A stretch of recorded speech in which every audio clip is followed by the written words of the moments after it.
careful about it. I'm plugging this laptop because it's older. Come on. If it crashes.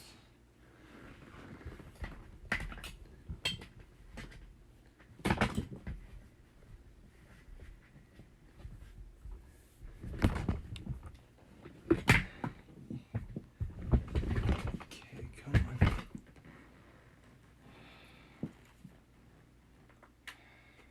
Okay.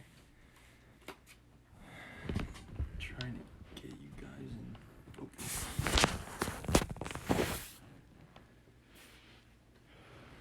Okay. Yeah, lighting. Angling my laptop up might be the best way.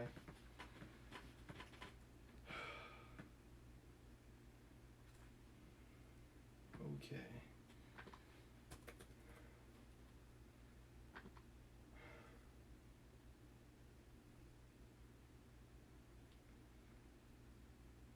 Okay, let's see. Alright, last time we tried mindful seeing. Yeah. With lighting like this, it's okay for us to tell some ghost stories.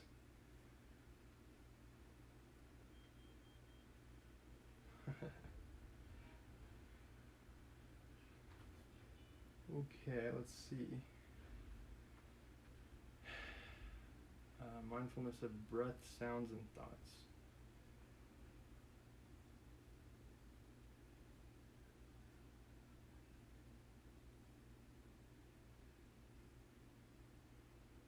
Okay.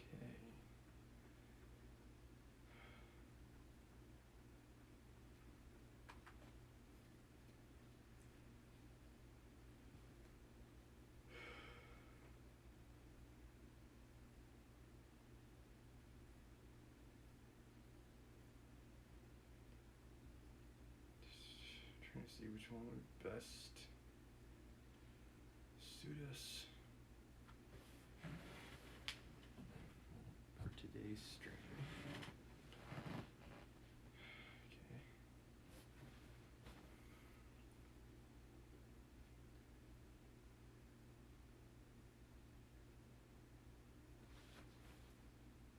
Okay, let me try another one.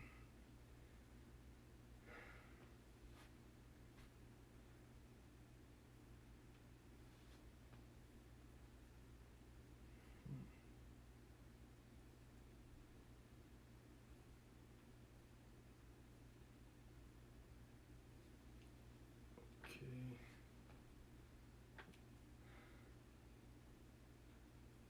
Okay, I gotta buy something. Great.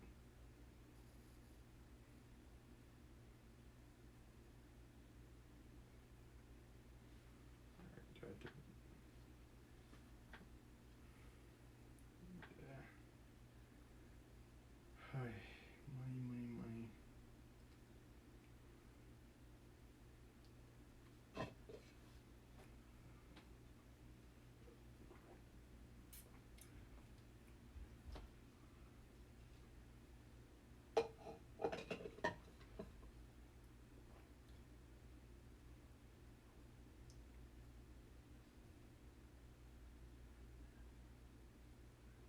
Okay, this one's fine. Okay. I'm always thinking, like, there's an idea.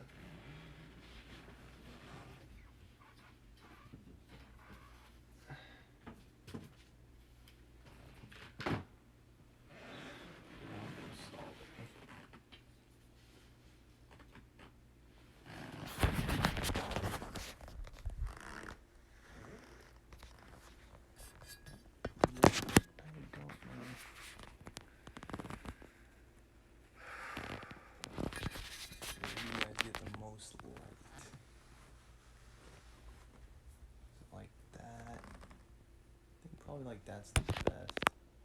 And that's better than it was, anyways. Okay.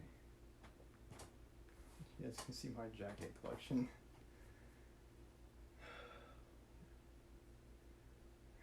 Living in the Arizona desert now, so I don't need half of them.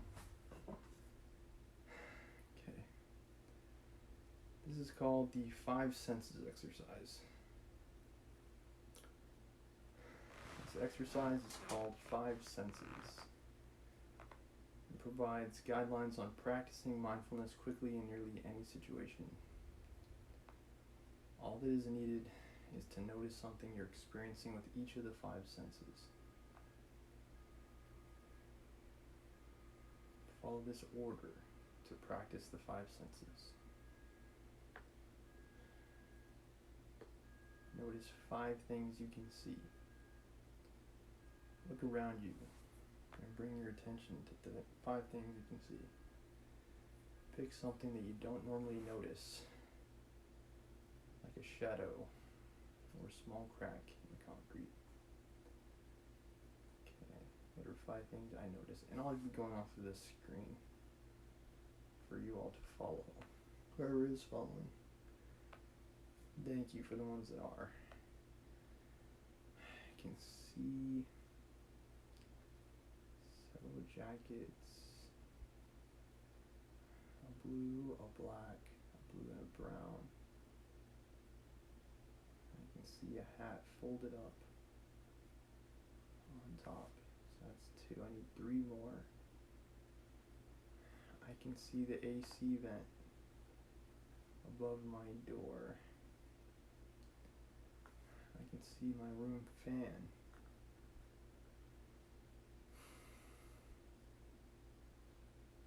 That's 4. I can see my white closet door. Is there anything I notice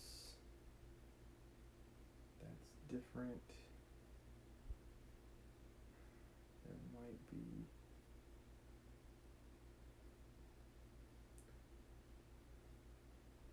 Somewhat unusual.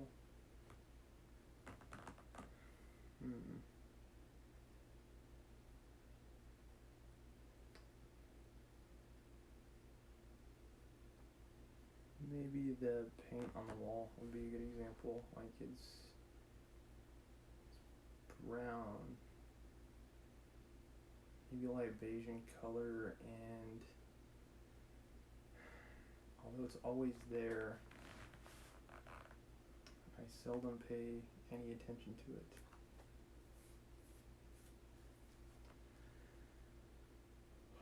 Okay. 4 things that you can feel. Bring awareness to 4 things that you are currently feeling, like the texture of your pants, the feeling of the breeze on your skin, or the smooth surface of a table you're resting your hands on. My arms feel sweaty and a little sticky from the sweat. I feel the smooth chair surface of the recliner that I'm sitting in. I can feel its plush cushions underneath me. And I can feel a slight breeze from that ceiling fan overhead.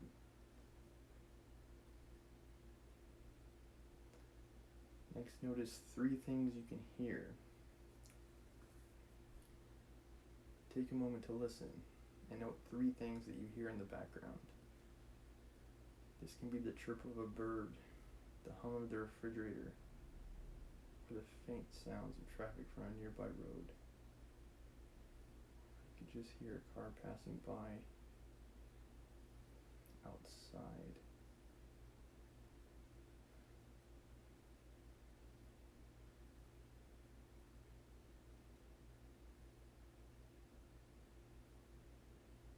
Hear the fan of my computer running, and the sounds of the TV on in the next room. Notice 2 things that you can smell. Bring awareness to the smells that you usually filter out, whether they're pleasant or unpleasant. Perhaps the breeze is carrying a whiff of pine trees if you're outside, or the smell of a fast food restaurant across the street.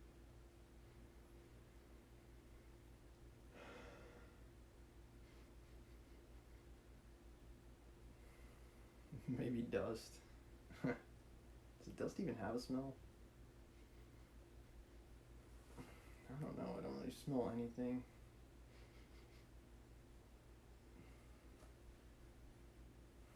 My citrus smelling body wash if I smell my arm. That's about all I can smell.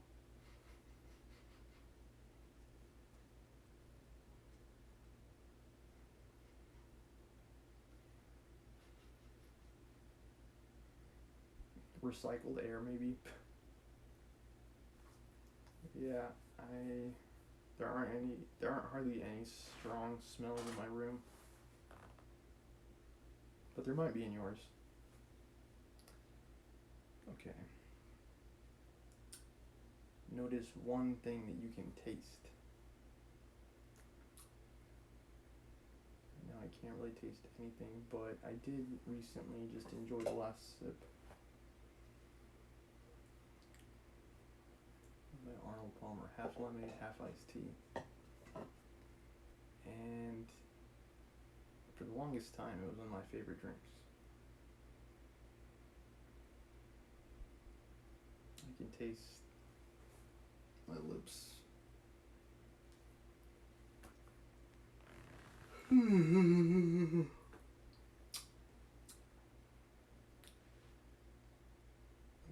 This is a quick and relatively easy exercise to bring you to a mindful state quickly.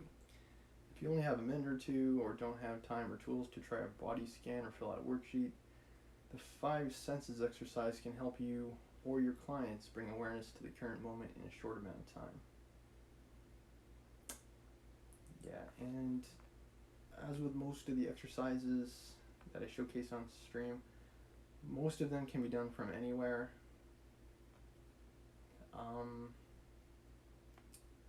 I would say the exception are the exercises that I do from the ground. I might try to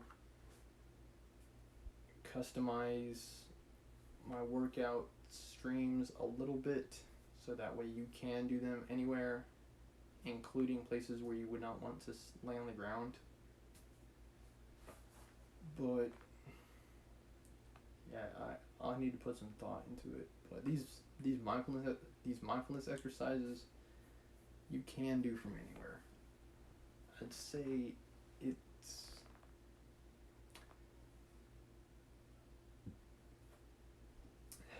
perhaps more time specific though, because identifying 5 sights, 4 sounds. Oops, sorry, it was 5 sights, 4 feelings, 3 sounds, 2 smells and 1 taste. Yeah, 2 smells and 1 taste. Sometimes it may be difficult for you to sit down and actually do each one of those steps, especially if you're like on the phone with somebody or something like that. But if you have like a 5-minute break or something, that would be a good time. And you could do this exercise, mindfulness activity for today.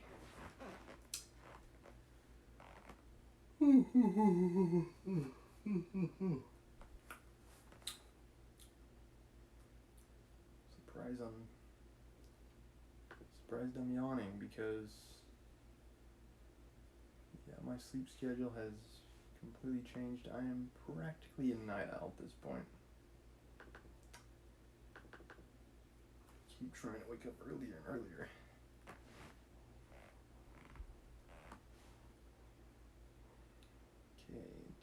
Okay,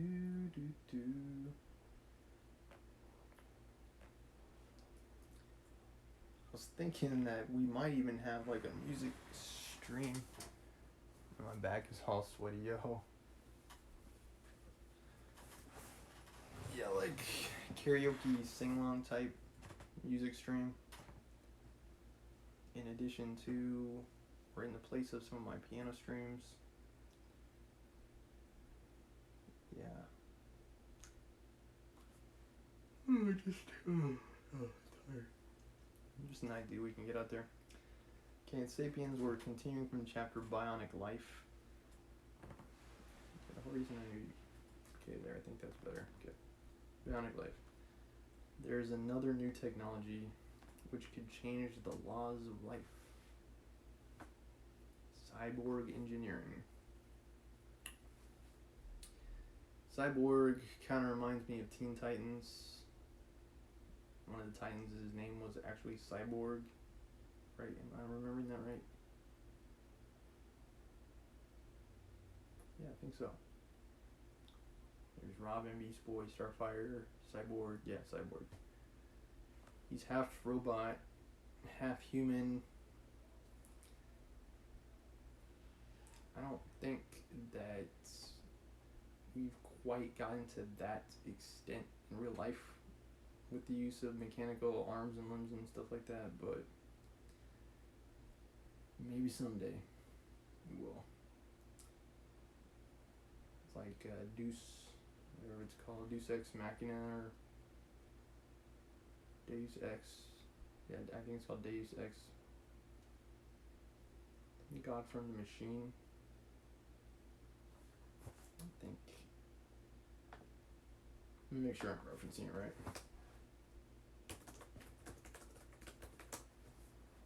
Deus Ex Machina, yeah.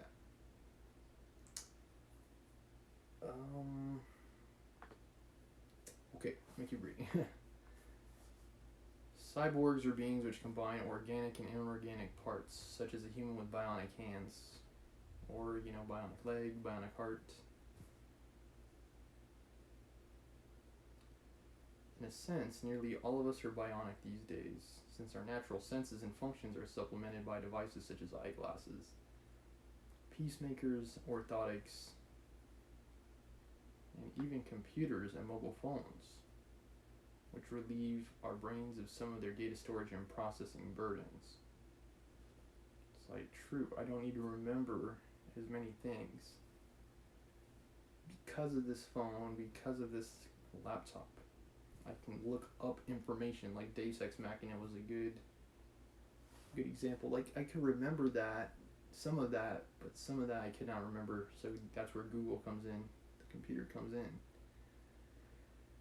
I used to wear glasses and contacts, and those could be considered bionic, since they changed the way my eyes function. I ended up getting eye surgery after a while. Today I don't need to use glasses or contacts anymore, but like the surgery itself could be seen as a process, a bionic process. I mean, and so could the installation of any artificial organ, for that matter. We stand poised on the brink of becoming true cyborgs, of having inorganic features that are inseparable from our bodies. Features that modify our abilities, desires, personalities, and identities. The Defense Advanced Research Projects Agency, which is DARPA, a U.S. military research agency, is developing cyborgs out of insects. The idea is to implant electronic chips, detectors, and processors in the body of a fly or roach, which will enable either a human or an automatic operator to control the insect's movements remotely and to absorb and transmit information. Such a fly could be sitting on the wall at enemy headquarters, eavesdrop on the most secret conversations, and if it isn't caught by a spider, can inform us exactly what the enemy is planning.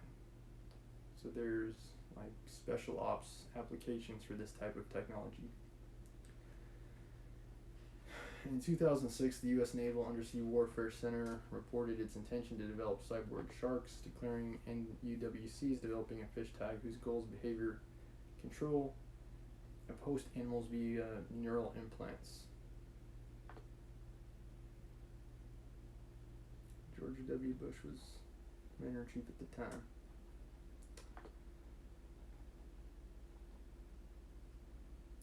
The developers hope to identify underwater electromagnetic fields made by submarines and mines by exploiting the natural magnetic detecting capabilities of sharks, which are superior to those of any man-made detectors. Sapiens, too, are being turned into cyborgs. The newest generation of hearing aids are sometimes referred to as bionic ears. The device consists of an implant that absorbs sound through a microphone located in the outer part of the ear. The implant filters the sounds, identifies human voices, and translates them into electrical signals that are sent directly to the central auditory nerve and from there to the brain. Retina Implant, a government-sponsored German company, is developing a retinal prosthesis that may allow blind people to gain partial vision. It involves implanting a small microchip inside the patient's eye. Photocells absorb light falling on the eye and transform it into electrical energy, which stimulates the intact nerve cells in the retina. The nervous impulses from these cells stimulate the brain, where they are translated into sight. At present, the technology allows patients to orient themselves in space, identify letters, and even recognize faces. I say completely freaking awesome. The only day better than today is tomorrow. And if I could live in the future, I would do it in like a split second. Like, today's a dump compared to 10 years in the future. Assuming, of course, that we haven't, completely annihilated ourselves by that point in time. But, yeah, it's a better tomorrow. Almost always a better tomorrow. People create new ideas, come up with new ways of solving the problems of today. And progress is freaking awesome. When I was a boy, we lived with our grandmother, my sister and I, and she was completely blind. She had retinitis really bad. She could not see hardly anything. Like, maybe the outlines of people she could see. Like, if you were standing in front of a bright window or something, she could make out like your outline, but other than that, she was like this. Like, she could not see. She needed a cane, and it was challenging because we needed to guide her through her daily activities. And in the frame of our house, she could find her way around pretty well. Like, she would still sometimes hit her head on like cabinets and stuff like that, and like the dishwasher if it was down, for example. But outside of the house is where she was really lost. She needed a lot of help from us and my mom and dad to a somewhat lesser extent to navigate in the world that we live. And the fact that there's technology coming out that could allow people like her to make sense of the world that we're living in is remarkable. So that way they can see more than just a world of darkness. That's freaking awesome. Okay, but anyway, Jesse Sullivan, an American electrician, lost both arms up to the shoulder in a 2001 accident. Today he uses 2 bionic arms, courtesy of the Rehabilitation Institute of Chicago. The special feature of Jesse's new arms is that they are operated by thought alone. Neural signals arriving from Jesse's brain are translated by microcomputers into electrical commands, and the arms move. When Jesse wants to raise his arm, he does what any normal person unconsciously does, and the arm rises.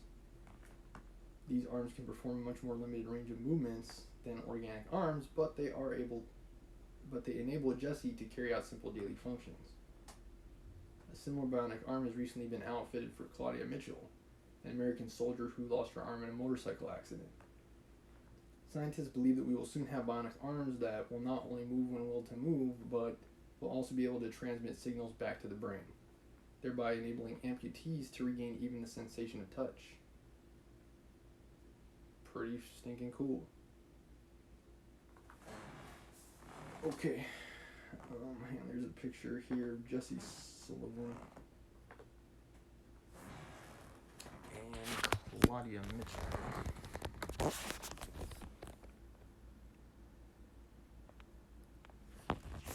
But yeah,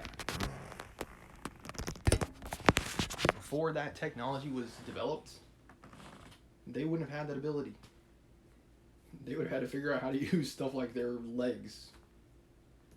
You know, I think there's like a person who like had to learn how to like pick up utensils using their feet because they were born without arms. But the fact that this technology exists could help people like that lead better, more fulfilling lives. It can improve their quality of life with those advances in technology. Again, the future, far better than today. Like, I think anyone would rather be born in the future than today, because it's just a better life. Bionic arms at present are a poor replacement for our organic originals, but they have a potential for unlimited development. Bionic arms, for example, can be made far more powerful than the organic can, making even a boxing champion feel like a weakling. Moreover, bionic arms have the advantage that they can be replaced every few years, or detached from the body and operated at a distance. Scientists at Duke University in North Carolina have recently demonstrated this with rhesus monkeys whose brains have been implanted with electrodes. The electrodes gather signals from the brain and transmit them to external devices. The monkeys have been trained to control detached bionic arms and legs through thought alone. One monkey, named Aurora, learned to thought control a detached bionic arm while simultaneously moving her two organic arms. Like some Hindu goddess, Aurora now has 3 arms, and her arms can be located in different rooms, or even cities. She can sit in her North Carolina lab, scratch her back with one hand, scratch her head with the second hand, and then simultaneously steal a banana in New York. All the ability to eat a purloined fruit at a distance remains a dream. Yeah, you have to like, it reminds me of like the Addams Family or something, with like the hand crawling around like. Another rhesus monkey, Idoia, won world fame in 2008, and she thought controlled a pair of bionic legs in Kyoto, Japan from her North Carolina chair. The legs were 20 times Idoia's weight. Locked-in syndrome is a condition in which a person loses all or nearly all her ability to move any part of her body, while her cognitive abilities remain intact. Patients suffering from the syndrome have up till now been able to communicate with the outside world only through small eye movements. However, a few patients have had brain signal gathering electrodes implanted in their brains. Efforts are being made to translate these signals not merely into movements but also into words. If experiments succeed, locked-in patients could finally speak directly with the outside world. And we might eventually be able to use the technology to read other people's minds. Again, the future is a freaking cool place. Yet of all the projects currently under development, the most revolutionary is the attempt to devise a direct two-way brain-computer interface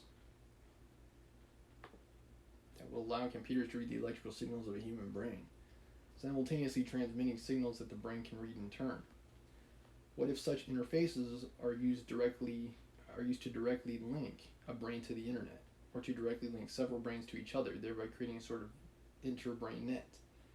What might happen to human memory, human consciousness, and human identity if the brain has direct access to collective memory bank?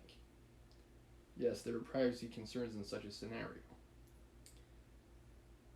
In such a situation, one cyborg could, for example, retrieve the memories of another, not hear about them, not read about them in an autobiography, not imagine them, but directly remember them as if they were his own, or her own.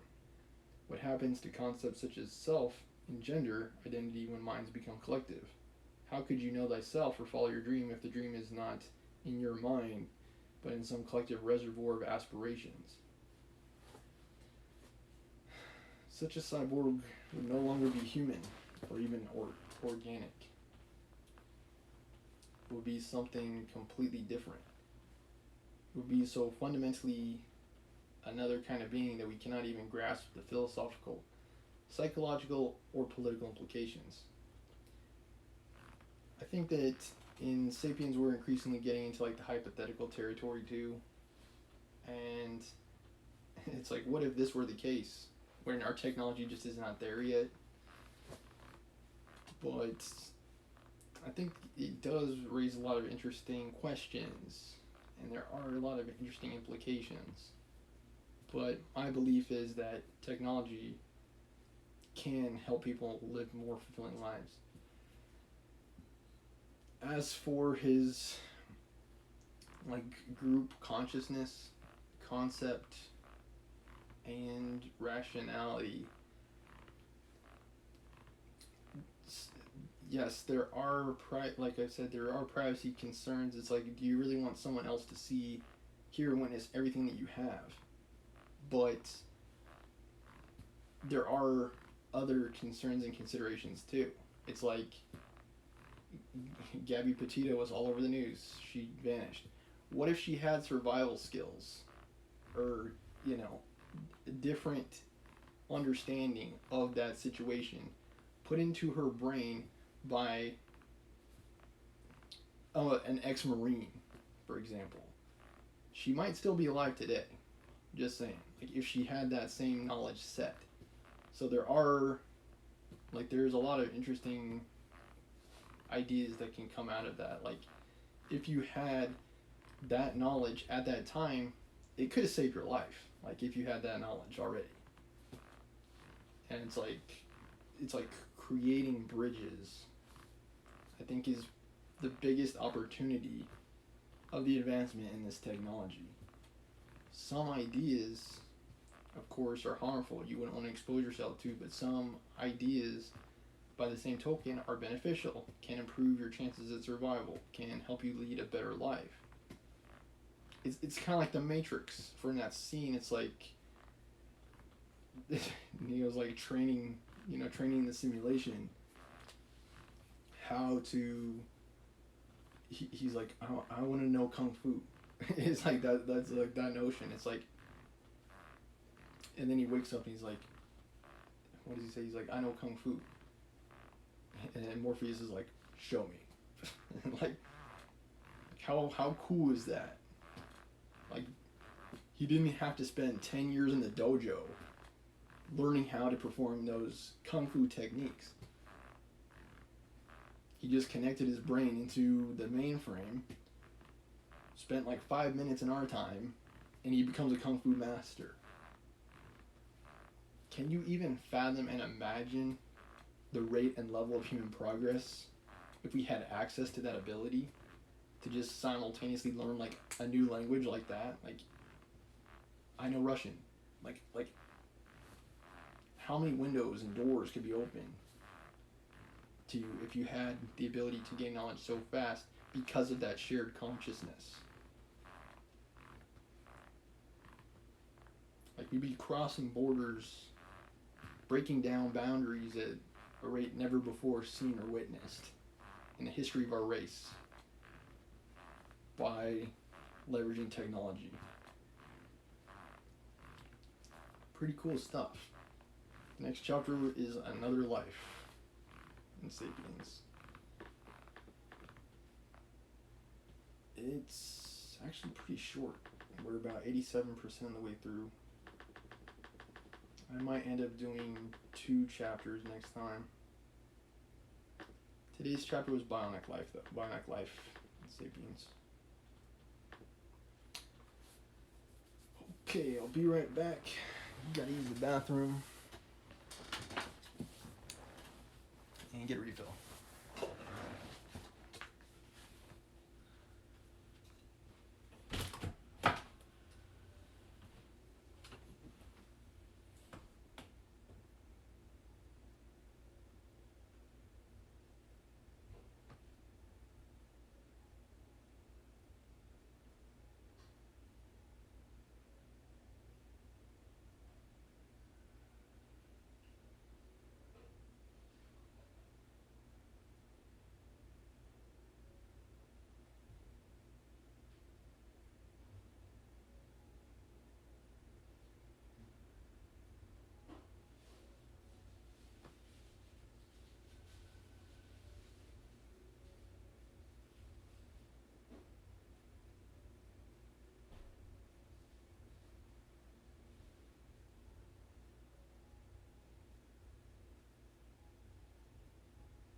excited to find out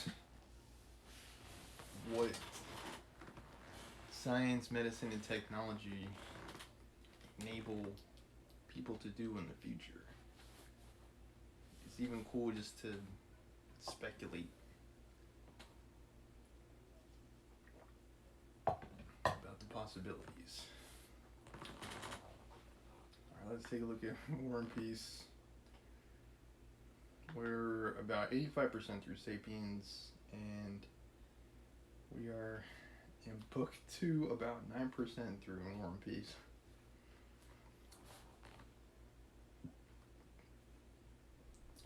I think this is going to be one of those books that just makes more sense the further that we get in the book. Because right now it's like Anna Kirigovna, Princess Mary, Prince Andrew, Old Tikov, Mademoiselle Brienne. It's like the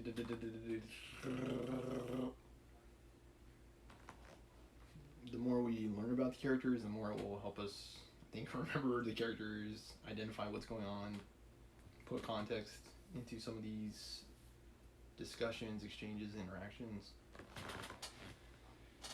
Okay, book 2 occurs in 1805. This is about 216 years ago, if math is right. Yeah, Russia's on the verge of war with France.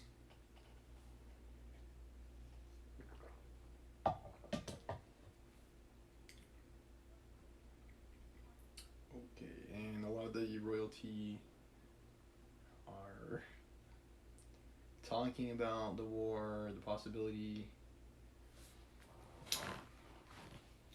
the outcome. Okay. In October 1805, we're in chapter 1 of book 2.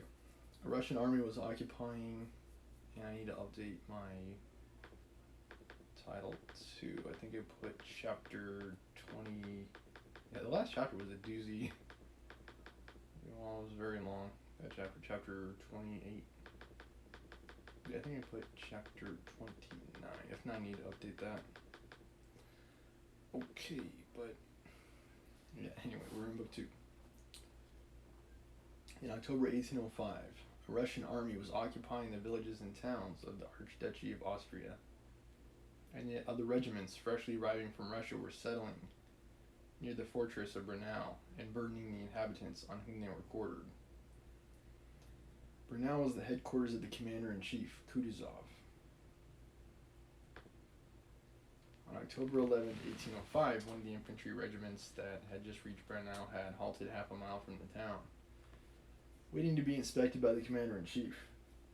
Despite the un-Russian appearance of the locality and surroundings, fruit gardens, stone fences, tile roofs, and hills in the distance, and despite the fact that the inhabitants who gazed with curiosity at the soldiers were not Russians, the regiment had just the appearance of any Russian regiment, preparing for an inspection anywhere in the heart of Russia. On the evening of the last day's march, an order had been received that the commander-in-chief would inspect the regiment on the march. Though the words of the order were not clear to the regimental commander, and the question arose whether the troops were to be in marching order or not, it was decided at the consultation between the battalion commanders to present the regiment in parade order, on the principle that it is always better to bow too low than to not bow low enough. So the soldiers, after a 20-mile march, were kept mending and cleaning all night long without closing their eyes, while the adjutants and company commanders calculated and reckoned, and by morning the regiment, already, instead of the straggling, disorderly crowd it had been on its last marching day before, presented a well-ordered array of 2,000 men, each of whom knew his place in his duty, had every button and every strap in place, and shone with cleanliness. It not only externally was all in order, but had it pleased the commander-in-chief to look under the uniforms, he would have found on every man a clean shirt, and in every knapsack the appointed number of articles, all, soap, and all, as the soldiers say. There is only one circumstance concerning which no one could be at ease. It was the state of the soldiers' boots. More than half of the men's boots were in holes, but this defect was not due to any fault of the regimental commander, for in spite of repeated demand, boots had not been issued by the Austrian commissariat. and the regiment had marched some 700 miles. The commander of the regiment was an elderly, choleric, stout, and thick-set general with grizzled eyebrows and whiskers, and wider from chest to back than across the shoulders. Kind of interesting to fathom. Like, must have been pretty big then. That to be the case. Guys naturally have like wide shoulders, so it's like to think that his chest is like that big, like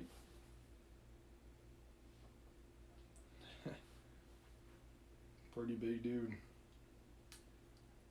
He had on a brand new uniform showing the creases where it had been folded in thick gold epaulets, which seemed to stand rather than lie down on his massive shoulders.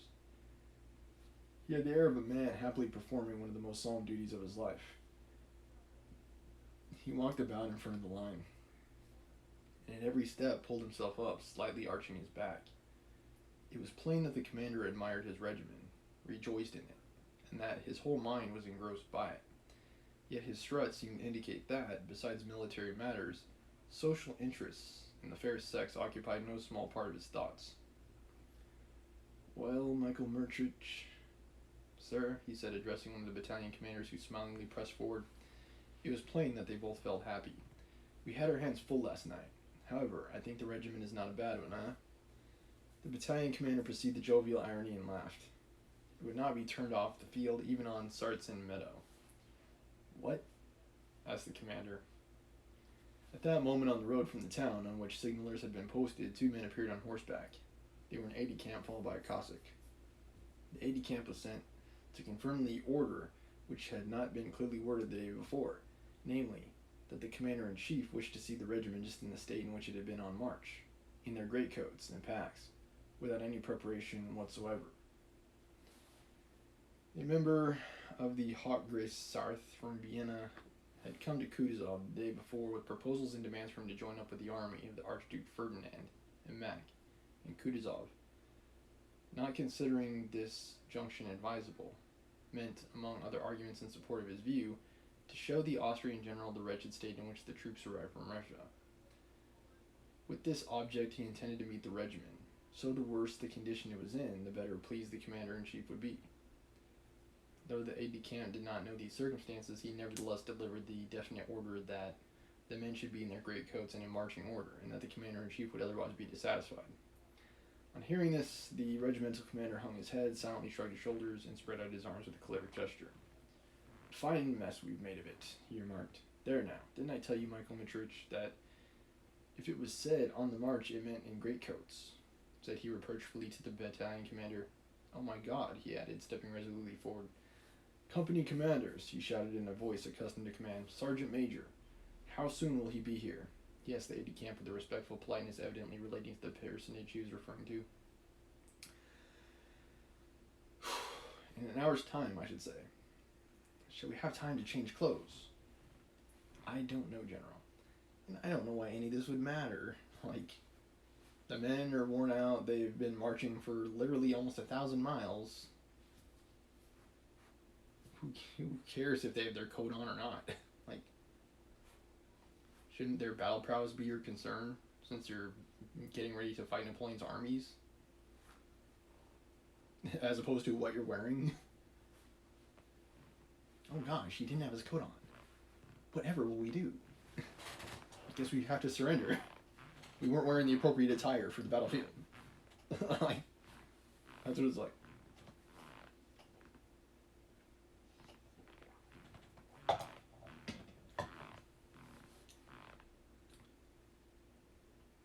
The regimental commander, going up to the line himself, ordered the soldiers to change into their greatcoats.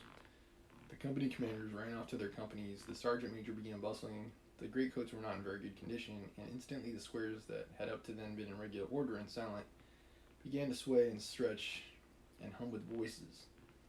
On all sides, soldiers were running to and fro, throwing up their knapsacks with a jerk of their shoulders and pulling the straps over their heads, unstrapping their overcoats and drawing their sleeves on upraised arms. Again, for what purpose?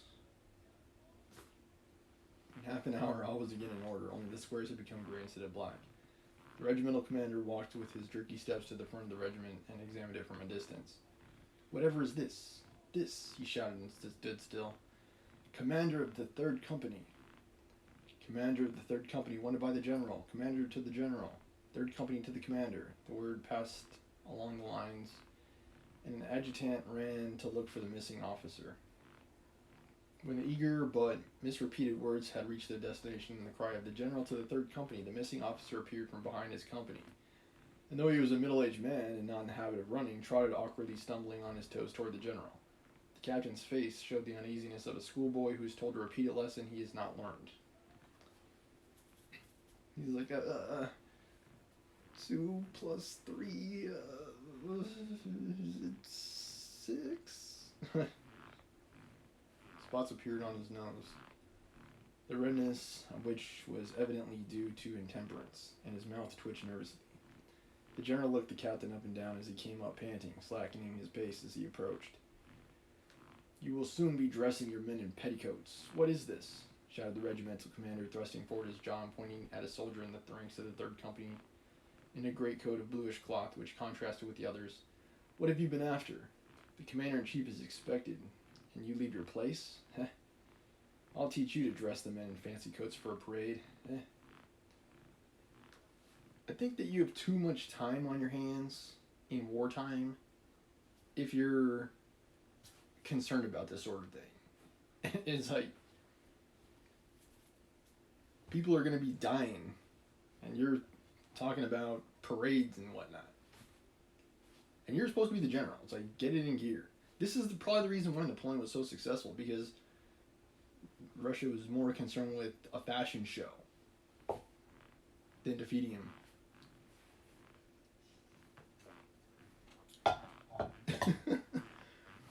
The commander of the company, with his eyes fixed on his superior, pressed 2 fingers. And this is just based on what Leo's writing here. This may not even be close to reality. It may not be close to the truth in the situation. It may just be a story that Leo wrote down. But I'm speaking as if it's from the perspective of historical authenticity. The commander of the company, with his eyes fixed on his superior, pressed 2 fingers more and more rigidly to his cap, as if in this pressure lay his only hope of salvation. But why don't you speak? Whom have you got there, dressed up as a Hungarian? Said the commander with an austere gibe. Your Excellency. Well, Your Excellency what? Your Excellency. But what about Your Excellency? Nobody knows. Your Excellency, it's the officer Dolokhov, who's been reduced to the ranks, said the captain softly. Well, has he been degraded into a field marshal or into a soldier? If a soldier, he should be dressed in regulation uniform like the others. Your Excellency, you gave him leave yourself on the march. Gave him leave? Leave? That's just like you young men, said the regimental commander, cooling down a little. Leave indeed. One says a word to you and you... What? He added with renewed irritation. I beg you to dress your men decently. Priorities, dude. And the commander, turning to look at the adjutant, directed his jerky steps down the line. He was evidently pleased at his own display of anger, and walking up to the regiment, wished to find a further excuse for wrath. Having snapped at an officer for an unpolished badge, and at another because his line was not straight, he reached the 3rd Company. How are you standing? Where's your leg? Your leg, shouted the commander with a tone of suffering in his voice, while there were still 5 men between him and Dolokhov with his bluish-gray uniform. Dolokhov slowly straightened his bent knee, looking straight with his clear, insolent eyes in the general's face. Why a blue coat? Off with it. Sergeant Major, change his coat. The rest, he did not finish. General, I must obey orders, but I'm not bound to endure. Dolokhov hurriedly interrupted. No talking in the ranks. No talking, no talking. Not bound to endure insults, Dolokhov concluded in loud ringing tones. The eyes of the general and the soldier met. The general became silent, angrily pulling down his tight scarf. I request you to have the goodness to change your coat, he said as he turned away. Seems like Dolokhov is pretty high up in the ranks if he's referring to a general like this.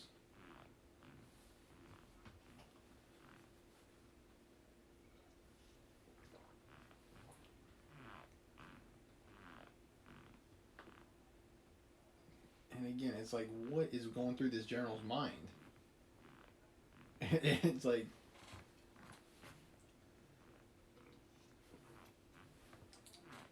what does it remind me of?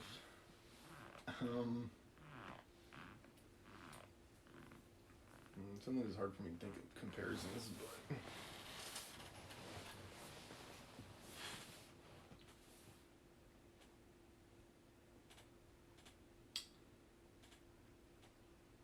it's like, uh,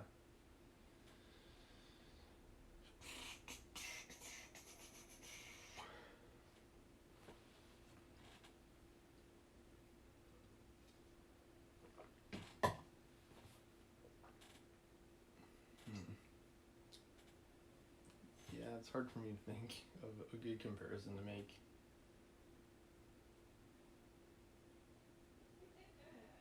It's like, I don't know. It's like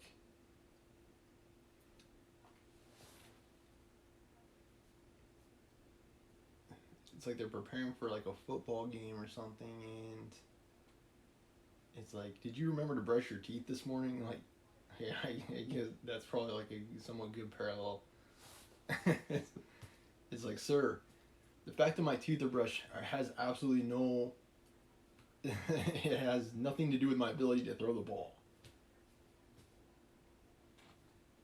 And I don't know, maybe the general's thinking that the way that they're dressed reflects the discipline in the ranks. Maybe that has something to do with it.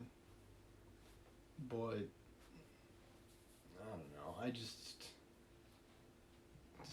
think it. I think it's a little late.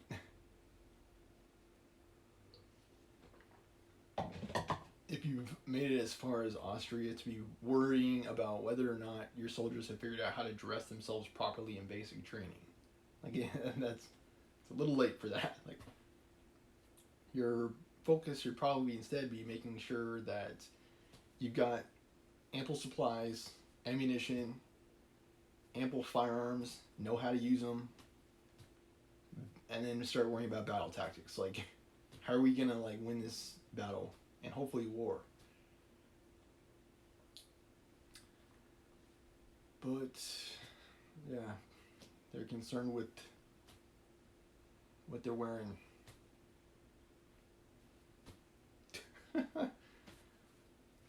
And it's like you're all soldiers. Like, you can look up any like pictures of the Napoleonic Wars of those times. Here, let me see if I can show you guys.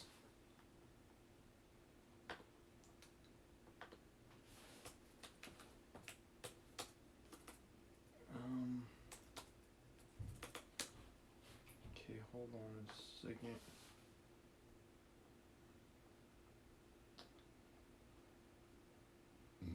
Excuse me. Hold on a second. I want to see if I can find a good picture of this. Okay, yeah, this is a good one.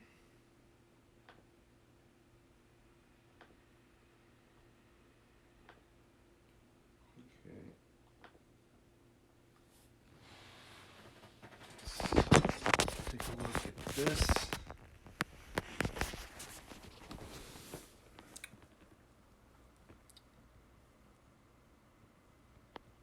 Yeah, let me try changing this focus. Yeah, it might be easier for me to see what you guys are.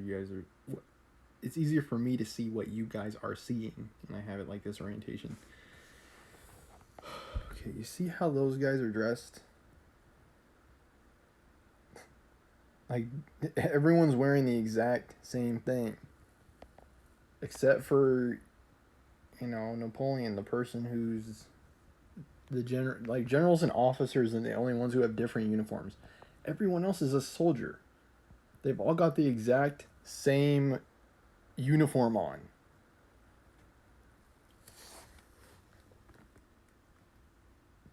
So it's like, so why is there great confusion about whether or not they should have coats on? It's like, to me, it reflects like a lack of training is what that tells me. Or maybe they're just like concerned about looking good to the enemy. It's like, look, it's not going to matter if we win if we don't look good doing it. So make sure you're wearing your right jacket. And this picture that I'm taking is from the Battle of Marengo. Marengo. And Bingo was his name. Okay, but yeah, it's the Battle of Marengo. And everyone's wearing the exact same thing. Book 2, Chapter 1, ladies and gentlemen. Alright, next time we'll see if they're concerned about their personal hygiene. Chapter 2. Alright, have a nice night. Yo. Stormer Show signing off.